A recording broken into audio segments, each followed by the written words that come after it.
And for those of you that weren't in my earlier session, good morning, builders. I hope everyone enjoyed the keynote session this morning. Hey, nice. At reInvent last year, 2017, our CTO, Werner Vogels, posed this question to the audience. Does anyone know what the answer to that question was? Anyone remember? No. The answer was, all the code you ever write is business logic. This is to say that the goal of AWS as a platform is to really take away much of that undifferentiated heavy lifting for you so that you can focus on doing things that really make a difference and that differentiate you from your competitors and other organizations.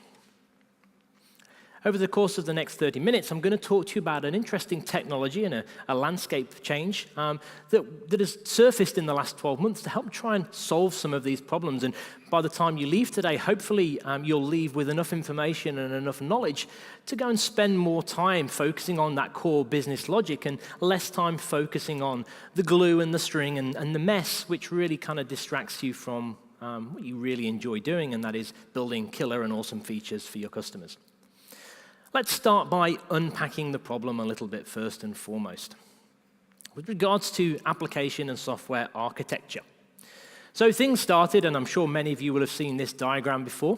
Things started with the monolithic application, and to be fair, many people are still on this journey.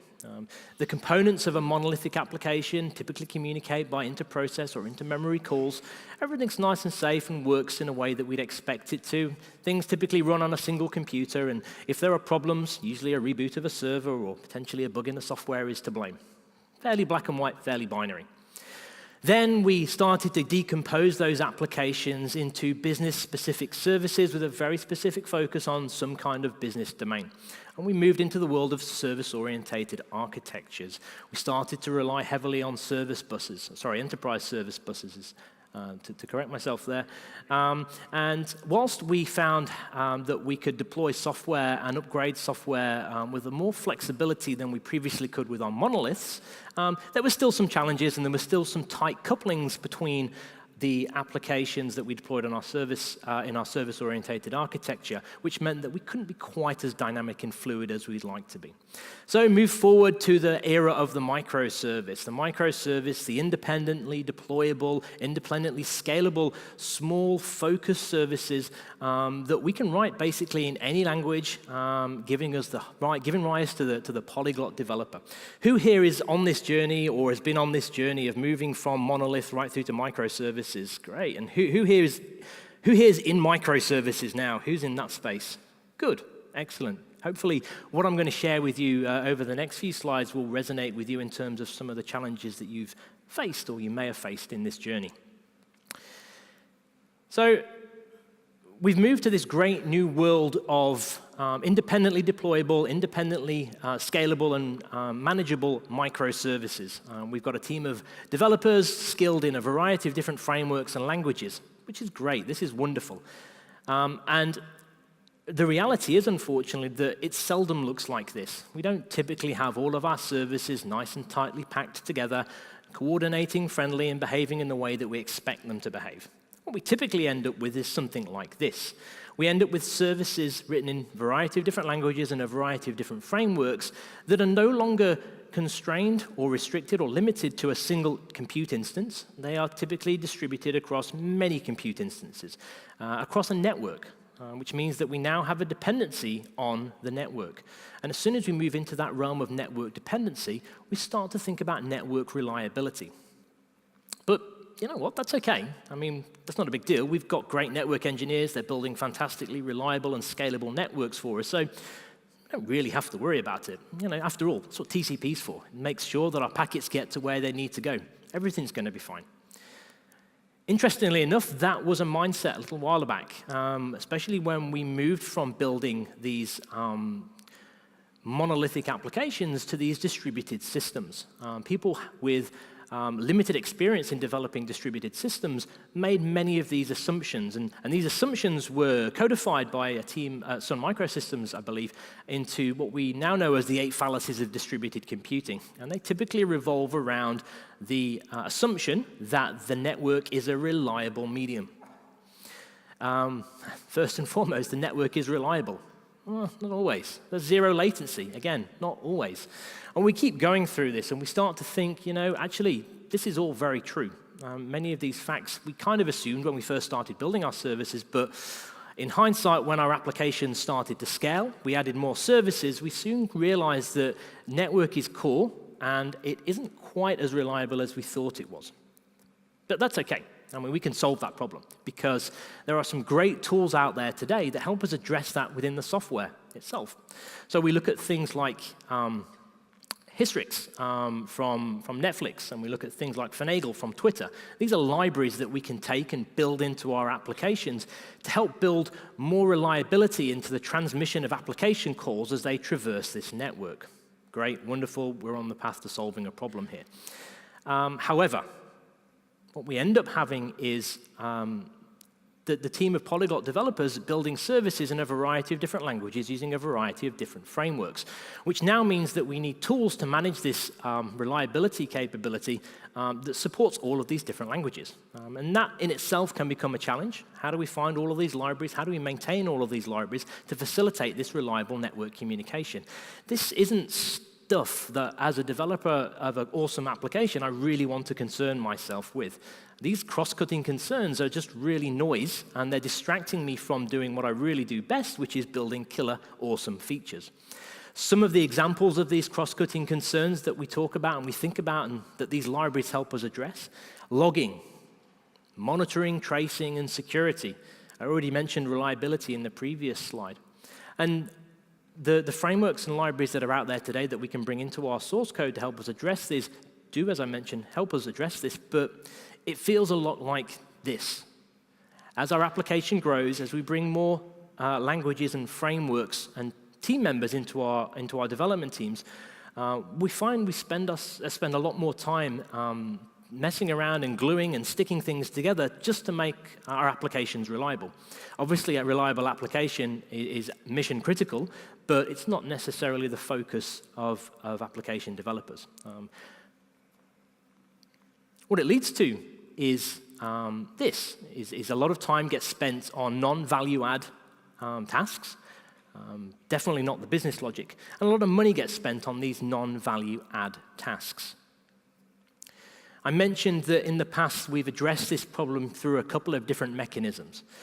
So things like circuit breaking, Hystrix, distributed tracing, tools like Zipkin, Prometheus for monitoring. And those of you that are in my previous session will have seen that Kubernetes itself as a container orchestrator helps solve some of these challenges for us. But there's lots of moving pieces. And if you cast your mind back to the ball of elastic bands, it's kind of starting to look a bit more like that. How do I glue and stick all these bits together? There's lots of stuff going on that I need to manage. The demand for a unified solution to this approach led to the service mesh concept being born. So the service mesh concept was born out of an organization called Buoyant. They were the company that first coined the phrase service mesh. Those of you that have, who's heard of service mesh, by the way? Just show of hands. Okay, cool. Who is using a service mesh? Okay. There are lots of implementations of service mesh out there today. Istio is a very common and popular one. It's co-supported by a range of different organizations: Google, Red Hat, IBM. Linkerd is Buoyant's their own implementation of a service mesh. We've also got Engine Mesh, which is developed by Nginx themselves, and Conduit, which is a new version of Linkerd, which was developed by Buoyant themselves. So what is it? What actually is a service mesh, and how does it help me? Well, a service mesh is this independent infrastructure layer that handles the inter-service communication of our applications. Now, the architecture of a service mesh varies from implementation to implementation, but in general, there are two core pieces of the service mesh puzzle. There is a control plane, and there is a data plane. If you're familiar with Kubernetes, you will be familiar with these terms. And the architecture isn't too different. However, how we implement the architecture does differ slightly. So the control plane itself is where we control, as the name suggests, how the mesh behaves. This is where we create policies that drive the flow of traffic. I would like this application to be able to talk to this application. That is an example of a policy, and I would push that policy into my control plane. It is then the control plane's responsibility to propagate that policy out to my data plane. So what is my data plane? Well, my data plane is where all the exciting stuff happens. And again, the implementations of the data plane vary from provider to provider. But in general, the way that the data planes work is like this. We have two applications here. I've got my Gopher and I've got my Java. What I do is I adopt the sidecar pattern. The sidecar pattern allows us to bring in additional capabilities and logic with our application without actually modifying the code of our application. So we inject these service proxies alongside each of the applications that we deploy. The requests or the application calls made between these services now pass through these service proxies. All of the goodness that we've configured using the policies that we've defined in the control plane is then wrapped around the service calls that we make, and we're able to derive some really interesting insights and value out of that. So here we can see, again, all of the service requests going via those proxies themselves. There are a few different patterns to implementing this approach. So I'm going to give you a demonstration very shortly of Istio using EKS.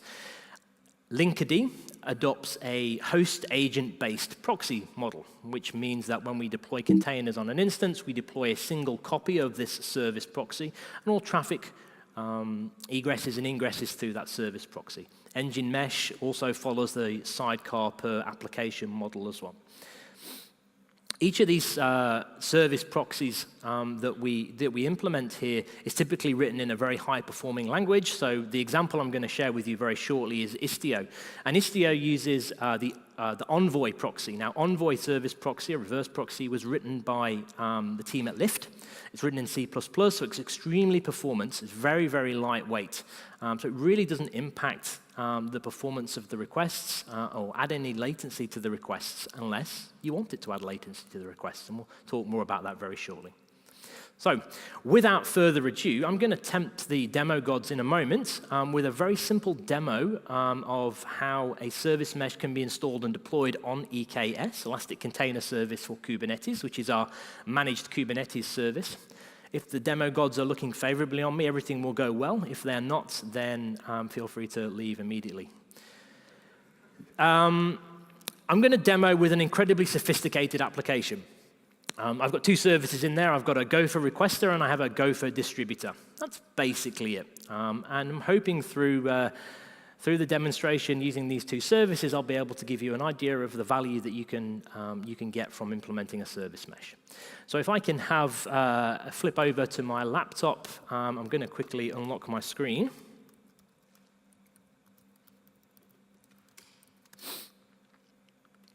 Are we up? Fantastic. Everyone see the command prompt there? Cool. So first and foremost, I'm not going to deploy an EKS cluster because that takes a few minutes, and I want to show you the really good part, which is the service mesh itself. So I've got, firstly, oops, daisy, my apologies. Firstly, I just want to show you that I've got a fairly clean cluster here. I don't have too much activity on there at the minute. So no resources, I've got no pods running. So the first thing I'm going to do is I'm going to deploy my service mesh. Now, I spent a bit of time before this demo creating some bash aliases because I really didn't want to spend 15 minutes typing out this long command. But what I want to show with you here is a couple of important points about if you're deploying a service mesh, specifically Istio, and you decide to do it using EKS, there's a few things at the minute that you need to be mindful of. So if we look at the commands here, I've got, firstly and foremost, I've got this sidecar injector option here. Now, as I mentioned, service meshes are typically implemented using this service proxy. So we attach a service proxy to each of the applications that we deploy. Now, attaching that service proxy is a process. It needs to happen every time we deploy an application.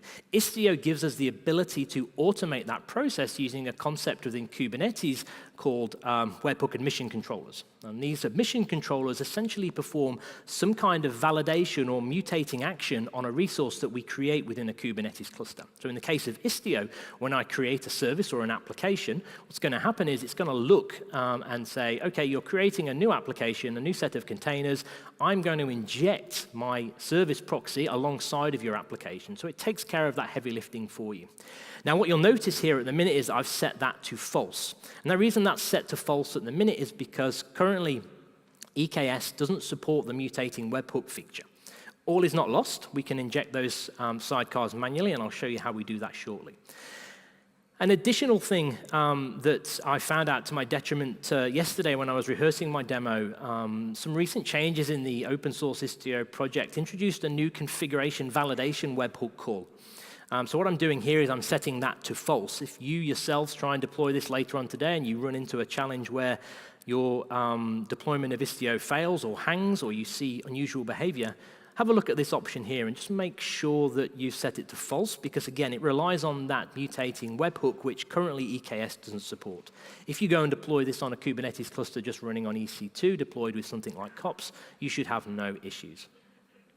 And then I'm setting a few additional parameters here. So I've chosen to enable service graph, which is a mapping service. Will visualize my services.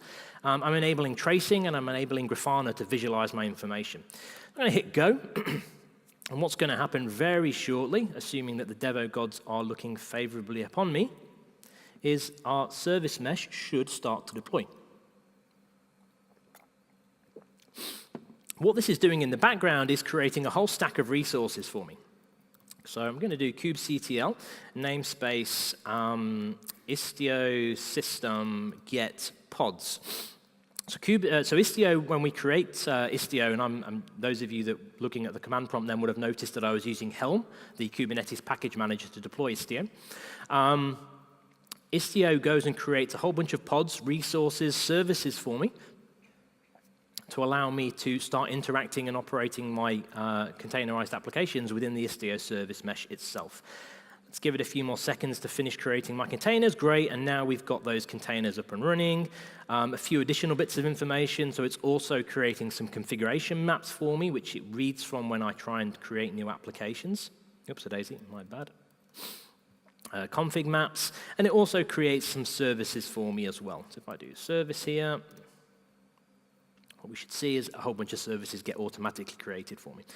So the next step now is to lay down a foundational configuration for my routing. So I firstly I showed you the screenshot earlier on, or the demo. We've got a Gopher distributor and a Gopher requester. So I'm going to configure some basic routing rules for those, which, which is going to be applied to the mesh, to the data plane, using the Istio control plane itself. Now, to create these routing rules, I have two options. I can create them using, there's a binary called Istio-CTL, or because they're simply Kubernetes API objects, and the Istio installation will create a whole bunch of custom resources within Kubernetes for me, I can use kubectl to create these resources. So let's do kubectl apply -f. Let's do Istio rules, and I'm going to do my baseline configuration. This is going to go and create some baseline rules for me now, which is essentially facilitating that first level of routing of my application traffic. If I take a quick look at what those rules look like, Istio rules, you can see that they're essentially just Kubernetes manifest configurations. I'm here, I'm creating virtual services, I've chosen the API version, I'm giving them names, and I'm specifying a few other properties around and about, but essentially it's what you would see if you've deployed applications in Kubernetes before. Not too much different. So the next thing I'm going to do now is deploy my application. Now, I mentioned earlier that EKS itself doesn't currently support those mutating webhooks that are required to inject those sidecars. So what I need to do is I need to do a slightly different, take a slightly different approach to get those sidecars injected into my deployment. So let's go kubectl apply -f. And then I'm going to do some magic using the Istio CTL utility, which has a built-in function called kubeinject. What kubeinject does is it appends the Kubernetes manifest file with the additional information and tooling that I need to actually deploy my application.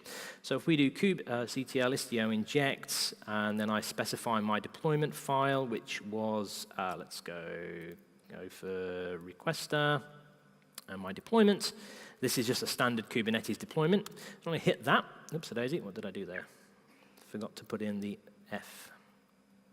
So kube injects and then -F.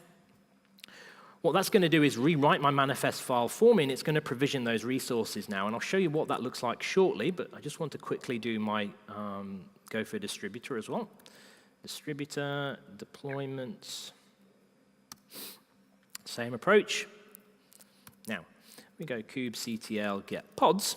What we'll see is I've got a whole bunch of pods now deployed, so 3 for each of my services there. But you'll see that each of my pods has 2 components running in it. One being my core application, the other being my the Istio or the Envoy proxy that gets deployed alongside of it, which means that now all of the traffic and requests that I make for my Istio, for my Gopher application, will ingress and egress through that proxy. And the goodness that comes with the Istio control plane can be applied, and the policies and the routing logic can be applied to those calls without me having to make any changes to my application whatsoever. The kind of true power of that will be realized very shortly. Firstly, I just want to make a quick call just to make sure that my service is responding. Great, it is. So I've now deployed my service, and I'm getting a response from my application. Now what I want to show you is, again, part and parcel of the Istio framework that I've deployed here. Let's see if we can get some insights into what's actually going on here. So again, I've used some aliases to create me a quick command line prompt here. So what I'm going to do is I'm going to connect to the Istio deployed instance of Grafana. I'm going to jump to my Grafana dashboard here, and I'm going to hit refresh. And what this should do now is start to give me some insights and visibility with very little effort and very little change to my application code, in fact, no change to my application code, to what's actually going on. So I can start to see, if I look at my mesh dashboard here, I'll get some visibility into the applications that are deployed. And you can see, let me zoom in, quickly zoom in here. You can see here that my Gopher distributor and my Gopher requester are both running. I've got the ability to zoom into those resources and have a bit of a closer look as to what's actually going on. And you can see there that the graphs correspond to the deployment time of my application itself. So that's great, good. So we've got some visibility and some insights now with very little effort, a few command lines and a few aliases that Mitch created. So now I want to deploy a new version of my Gopher distributor. So currently we're getting version 1. I want to deploy version 2 of my Gopher distributor. So let's have a look at how Istio can help us safely deploy version 2 of our distributor. So let's go here. I'm going to inject my Istio configuration again. Now, what's happening now is a new set of pods will have been deployed, my version 2 pods. And again, hopefully what we should see is each of those version 2 pods here is being initialized alongside an Istio, an Envoy service proxy. Now, if we jump back to Grafana here, what we're going to see is not a lot, because we're not really making any calls to our application. Wouldn't it be great if we could safely release our application and get some insights into how that new version of our application is performing without jeopardizing the stability and the availability of our application?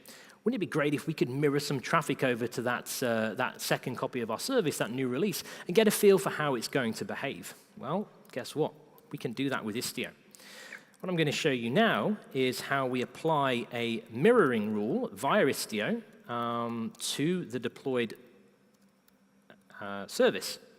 And what that mirroring rule will do is, let's do mirroring, traffic splits, the wrong one. What this is going to do for me now is it's going to intercept those calls as they come in. It's going to forward the calls or the application calls over to my primary application version, but it's also going to take a copy of that and ship it to the secondary version of my application. So what we can see down here again now is I've got no changes to the response that I'm getting from my application itself, but if I hop along to my Grafana dashboard, what I should see very shortly, assuming that, again, the demo gods are behaving, what I should see is version 2 of my application now responding. It's appeared in the dashboard, and I'm also getting requests going to my application now as well. This is the volume of requests that are coming through, and I'm getting some telemetry out of my application. So without really impacting my currently running version of my application, I'm able to start gathering insights and telemetry from that application and making some decisions about whether or not it's safe to deploy that application. And in addition to that, I can take the information from the logs of those containers. So if I have a look at kube control get pods, I'm going to grab one of these version 2 containers as well. I'm going to do kube control logs, go for distributor -f. So what I'm doing now is I'm going to go and query the logs of that particular container. Again, it's a dark launch of my service, which is really powerful to gain some good insights. So with that dark launch, what I'm doing here is I'm outputting a whole bunch of information. This is a trace ID, and I'll show you how we're going to use that very shortly. But at least I can see that there are no errors being generated. I'm throwing production traffic at it. It's not really interfering, and it's not getting in the path of the normal production requests. But I'm able to get some insights and understanding as to how the application will operate in production. So now what I want to do is, I'm comfortable that the application is operating the way I want it to operate. I'm going to start to shift a percentage of my traffic over to version 2 of my application. So what I've done now is I've applied a 50-50 split of traffic, again, through a simple configuration file. And what we should see very shortly is that version 2 of my application will now start to respond to 50% of the calls to my application. If I decided that was an issue, I got some insights and information to tell me there was a major problem with that release, I could very quickly roll back to the previous version. What I could also do here is, as I mentioned, I'm outputting some trace information. Istio, because all of the requests are traveling through a service proxy, Istio is able to attach a whole bunch of trace header information to each of those application calls, again, without me having to make any changes to my code, to do some insights and exploration into the requests as they work their way through that service call stack. So let's have a quick look at how we can use that information that's being emitted from the service right now. What did I do here? Jaeger. There we go. Expand that. So now I'm going to port forward to a Jaeger instance that gets deployed with Istio, and Jaeger is a tool for aggregating trace information. I'm going to hop over back to my dashboard here, and I'm going to jump into my Jaeger dashboard. And I'm going to take one of the traces of, that I got from the logs here, from the calls here, and I'm going to dump that trace into the Jaeger dashboard. And what I then see very quickly is the trace information that relates to the application calls that are being made across the stack there. Again, I'm not changing my application here. I'm essentially just routing all of my requests through a service control proxy that's able to annotate and decorate those requests to the information that's going to help me make decisions about how my application is behaving and troubleshoot potential issues down the track. And I can expand these traces and get much more insight into the type of requests that are being made. So that's the end of the demo. If I can get you to flick back to the main slides now, that'd be great. Awesome. So as you've already seen, it's a pretty powerful tool. It's relatively easy to deploy a service mesh. In this case, we used Istio. There are lots of other options out there. The most common approach for deploying a service mesh within your within your cluster is to use this sidecar pattern, in which all of the requests are proxied through a lightweight, high-performance service proxy. Istio uses Envoy. I think Engine Mesh uses Nginx. There are lots of options out there. They're all highly performant, and when they get in the data path, there should be little to no impact on the latency of the service calls that get made. Istio itself operates at that session layer, right? So we can interrogate and we can understand certain types of traffic that the lower level protocols like TCP just don't get. Things like HTTP and WebSockets, HTTP2, gRPC, and application level protocols, MongoDB and Redis protocol as well.